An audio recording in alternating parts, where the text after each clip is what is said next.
Hello guys, welcome to my channel Deepa education जे। आज की इस वीडियो में हम बात करेंगे सीटेट 2024 में सोशल साइंस को लेकर के। जिन भी सब बच्चों का सेकंड लैंग्वेज में अगर बात करें एसएसटी जिन बच्चों का है उनके लिए ये वीडियो होने वाली है।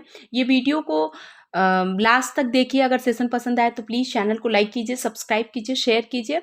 और as it is NCERT based question है जो परीक्षा में आपके प्रीवियस ईयर में भी क्वेश्चंस आए हुए हैं, उन सबको मिलाकर मैंने ये वीडियो बनाई हुई है। तो टॉप 10 क्वेश्चंस होते हैं और क्वेश्चन से ज़्यादा इंपॉर्टेंट जो है वो नोट्स होते हैं। वो नोट भी आपके एग्जाम के पॉइंट ऑफ व्यू से इंपॉर्टेंट होते हैं। ठीक है, तो लेट्स स्टार्ट। पहला पॉइंट जो हम चर्चा करेंगे वो है कि भारत में ग्रामीण परिवारों में लगभग 40% खेतीहर मजदूर हैं। ये जो है ये कथन में भी क्वेश्चन आ सकता है, इसलिए ध्यान रखिएगा कि भारत में ग्रामीण परिवारों में लगभग 40% जो हैं वो खेतीहर मजदूर हैं।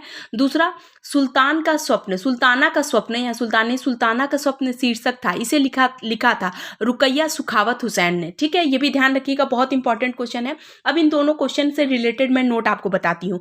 देखिए, डाटा बहुत इंपॉर्टेंट है। Data as it is exam में ऐसे पूछा जाता है। और आपको पता है कि खेतीहर मजदूर वो होते हैं जो दूसरों की खेती पर, देखिए आपको पता है कि भारत में अगर बात करें ओवरऑल तो बहुत से 80% ऐसे मजदूर हैं जो खेतीहर मजदूर हैं और जिनके पास खुद की जमीन नहीं होती, वो दूसरे की जमीन पर खेती करते हैं। ठीक है, और मात्र 20 से 25% ऐसे मजदूर हैं जिनके पास खुद की जमीन होती है और वो अपनी जीविकोपार्जन हेतु अपनी खेती मतलब करते हैं। और जब खेती का सीजन ओवर हो जाता है तो वो कुछ अपना जीविकोपार्जन के लिए कुछ और अन्य कार्य कर लेते हैं। पर ओवरऑल बात करें तो उनके पास खुद की जमीन होती है। लेकिन कुछ मजदूर ऐसे होते हैं जिनके पास खुद की जमीन नहीं होती, इसलिए उन्हें दूसरे की जमीन पर काम करना होता है।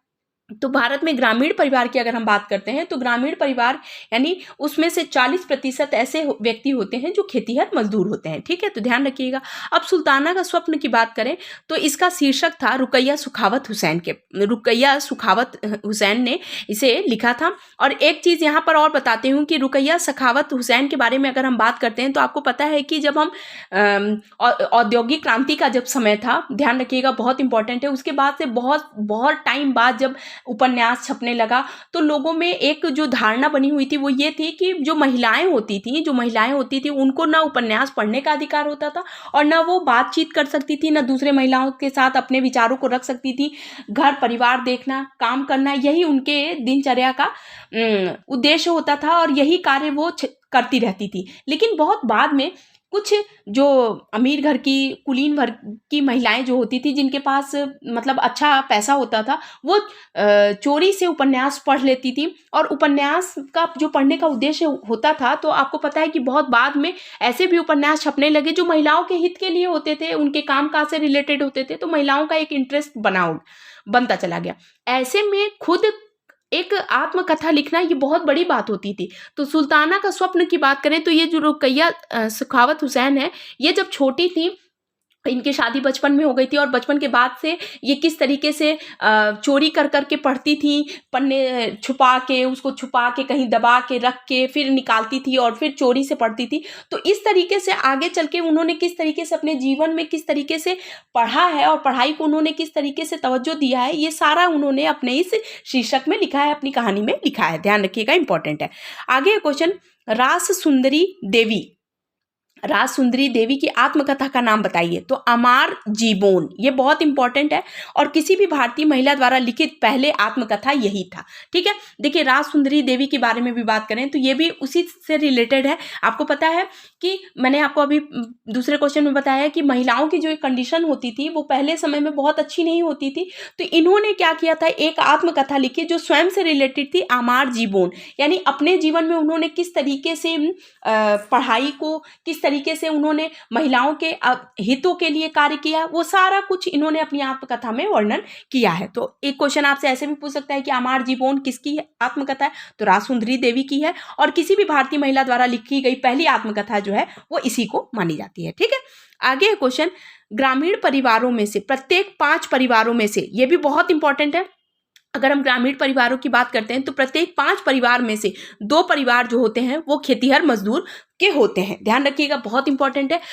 एज इट इज सीटेट में कथन और निष्कर्ष में जो क्वेश्चन आते हैं वो कथन डिटो ऐसे भी क्वेश्चन पूछे जा सकते हैं। तो आपको ये डेटा बहुत इंपॉर्टेंट है, ध्यान रखिएगा। कभी कभी अब देखिए, अब हम इसे ध्यान से नहीं पढ़ेंगे तो इसमें यह दे सकता है कि प्रत्येक ग्रामीण परिवारों में से 2 परिवारों में से प्रत्येक 5 सदस्य खेतिहर मजदूर होते हैं। तो देखिए डेटा वही रहेगा, बस क्या कर देगा, थोड़ा सा इस चीज को चेंज कर देगा। तो ध्यान रखिएगा, 5 परिवार में से 2 परिवार खेतिहर मजदूर होते हैं। ध्यान रखिएगा, इंपॉर्टेंट है। अब हम पढ़ते हैं निर्वाचन क्षेत्र के बारे में। निर्वाचन क्षेत्र का तात्पर्य क्या होता है, ठीक है। तो देखिए, जब हम निर्वाचन क्षेत्र के बारे में बात करते हैं तो एक निश्चित क्षेत्र जहां रहने वाले सब मतदाता अपने प्रतिनिधि चुनते हैं। उदाहरण के लिए यदि जैसे कोई पंचायत का वार्ड का वह क्षेत्र हो सकता है जिसमें विधानसभा सदस्य को चुना जाता है, चुनता है, ठीक है। तो देखिए, एक निश्चित क्षेत्र, आपको पता है कि निर्वाचन क्षेत्र की बात करते हैं, जैसे अब ये कोई शहर है, ये शहर जो है इतना बड़ा शहर है, इसे कई वार्ड में विभाजित कर दिया जाता है और प्रत्येक वार्ड से जो है अपना प्रतिनिधि व्यक्ति क्या कहता है, साधारण जनता द्वारा चुना जाता है। तो इसी को हम कहते हैं, जैसे एक यहाँ से अगर बात करें तो ये हो गया है निर्वाचन क्षेत्र। तो एक निश्चित क्षेत्र जहाँ रहने वाले सब मतदाता अपने प्रतिनिधि का चुनाव करते हैं। ध्यान रखिएगा, इंपॉर्टेंट है। आगे क्वेश्चन, अब हम बात करते हैं प्रत्येक शहर के बारे में। अगर हमने आपको पहले बताया कि प्रत्येक शहर जो होता है वो कई वार्ड में विभाजित होता है और प्रत्येक वार्ड से जनता अपने प्रतिनिधि का क्या करती है, चुनाव करती है, जो आगे चलकर यही प्रतिनिधि आगे चलकर क्या बनते हैं, सभासद, पार्षद या काउंसलर बनते हैं। ये भी बहुत इंपॉर्टेंट क्वेश्चन है, एनसीईआरटी क्लास 8 से रिलेटेड मैंने ये क्वेश्चन लिया हुआ है, ठीक है। आगे क्वेश्चन, दूसरों के खेत पर काम करने वाले मजदूर को क्या कहा जाता था, कैडेसियर कहा जाता था। जब हम क्लास 7 के एनसीईआरटी पढ़ते हैं तो उसमें इसमें दिया हुआ है कि दूसरों के खेत पर काम करने वाले, मैंने आपको बताया कि 80% ऐसे मजदूर हैं जिनके पास खुद के खेत नहीं होते हैं और दूसरों की जमीन पर जाकर खेती करते हैं, मजदूरी करते हैं।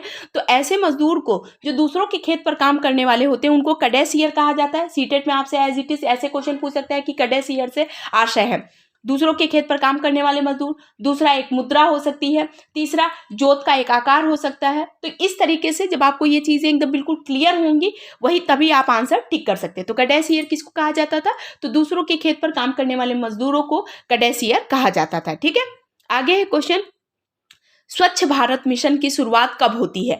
तो देखिए, पहली चीज आप ये जानते रहिए कि स्वच्छ भारत मिशन की शुरुआत होती है 2 अक्टूबर 2014 से। आपको पता है कि इसके बाद 2.0 चला स्वच्छ भारत मिशन, और आपको पता है स्वच्छ भारत और स्वच्छ स्कूल से भी रिलेटेड बहुत से योजनाएं, अभियान चलाए गए थे। स्वच्छ भारत मिशन की शुरुआत और बात करें तो गांधी जी के, या आपको पता है कि 2 अक्टूबर को गांधी जयंती मनाती है, इसी दिन से इसकी शुरुआत होती है 2014 से।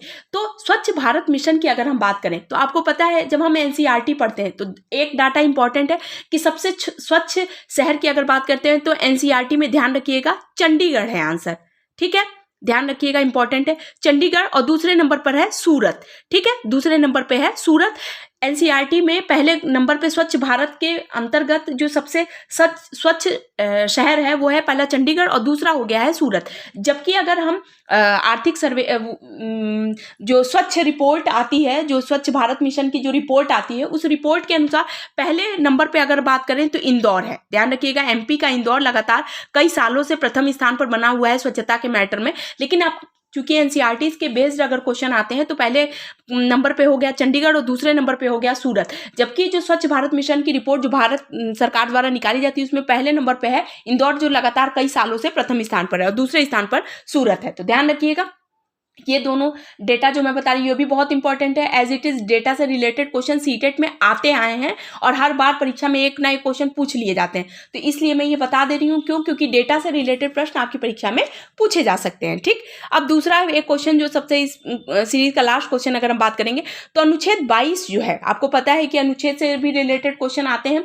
तो अनुच्छेद 22 के अनुसार प्रत्येक व्यक्ति को एक वकील के जरिए अपने बचाव रखने का मौलिक अधिकार प्राप्त है। तो ये भी क्वेश्चन पूछा जा सकता है कि किस अनुच्छेद के तहत किसी व्यक्ति को अपना वकील करना।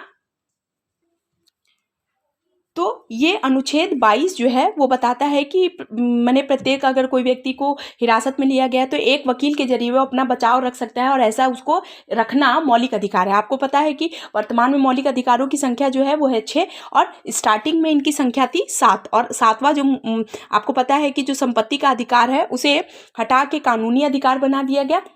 तो अब जो है मौलिक अधिकारों की संख्या है 6 और अनुच्छेद 22 जो है वो ये कहता है यदि कोई व्यक्ति को हिरासत में लिया गया है तो वो अपने एक वकील के जरिए अपने बचाव करने उसका एक मौलिक अधिकार है। तो ध्यान रखिएगा, ये इंपॉर्टेंट सीरीज थी जो आपके क्वेश्चन जो है ऐसे एज इट इज़ क्वेश्चन पूछे जाते हैं जो आपके एग्जाम के पॉइंट ऑफ व्यू से बहुत ही ज़्यादा इंपॉर्टेंट होते हैं। सेशन पसंद आए तो प्लीज़ चैनल को लाइक कीजिए, सब्सक्राइब कीजिए, शेयर कीजिए।